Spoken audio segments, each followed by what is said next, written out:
So this one is called, Is Uber Leaving Colorado? What you need to know about proposal that prompted the threat. Uber is threatening to pull out of Colorado if a bill instituting new safety regulations on rideshare companies is enacted as written. House Bill 1291, which would enshrine these changes, passed by a veto-proof 59-6 majority in the House earlier this month. The state Senate is taking up the bill this week at the General Assembly session scheduled to end May 7th. The proposed changes include audio and video recording of all trips, with the rideshare companies providing the equipment for drivers. Ooh, hold on. Or, of course, I'm going to read all of those in a second.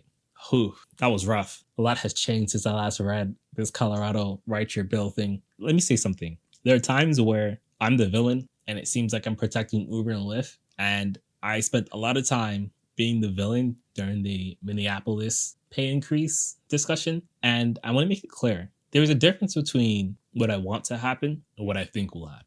So the difference between what I think is like reasonable and unreasonable. Just because I am a driver doesn't mean I think that everything the drivers ask for is reasonable.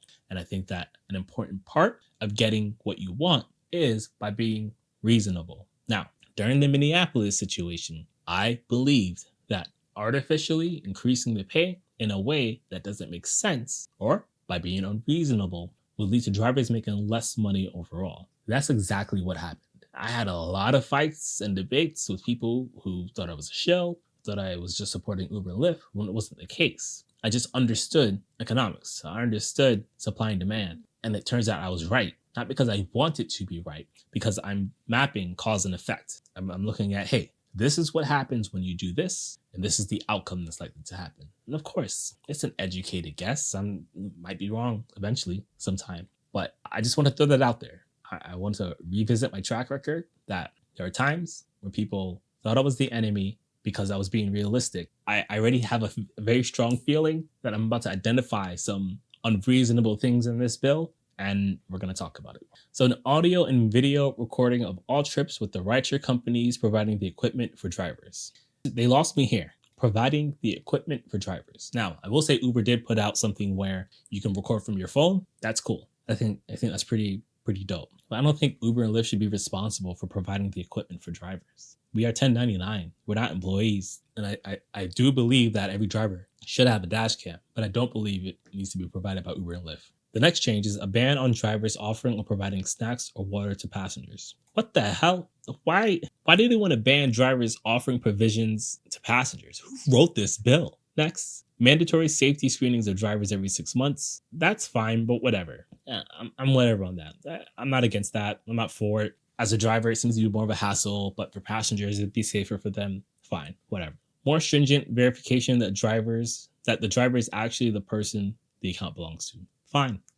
Why is Uber threatening to leave Colorado? In an April 23rd email to riders, Uber said the conditions would make it impossible to operate in the state. Specifically, it called the recording requirement an invasion of riders' privacy and said the prohibition on food and drink would create unworkable conditions with impractical requirements, and predicted the whole package would lead to frivolous lawsuits that would drive up costs. I don't think he's going to do all of that, but I do agree, it's like, how is Uber supposed to enforce people not having snacks and giving them to passengers? That's kind of a weird one. It's like, I feel like whoever wrote this bill doesn't take Uber Lyfts and they didn't consult with anyone. I thought this was going to be about the transparency, but it's not even about that. Uber says, we believe there's a better way to ensure safety and accessibility without sacrificing your privacy or forcing Uber out of the state. We're ready to find a middle ground, the email said. I feel like Uber's being a little bit of a baby. Like, I feel like the middle ground is lost and people are just operating on these fringes, and I don't think it needs to be this serious. Why are new safety rules for Uber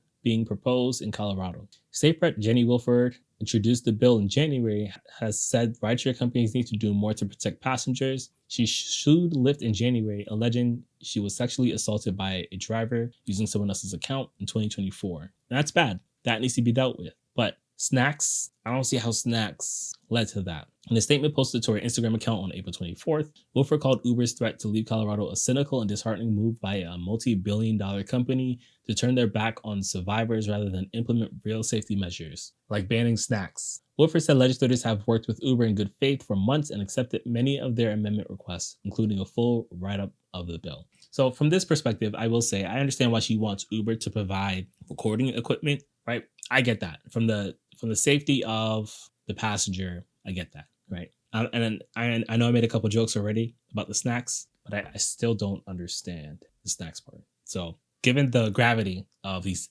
accusations, I'm not going to make jokes about that anymore. I'm just going to say I don't understand it, and I'm going to move on. Has Uber threatened to stop its service in other areas? I don't really care about that. All right, so I know Colorado has a transparency bill being thrown around. I thought that was what this would be about, and I'm actually shocked that that's not what it's about.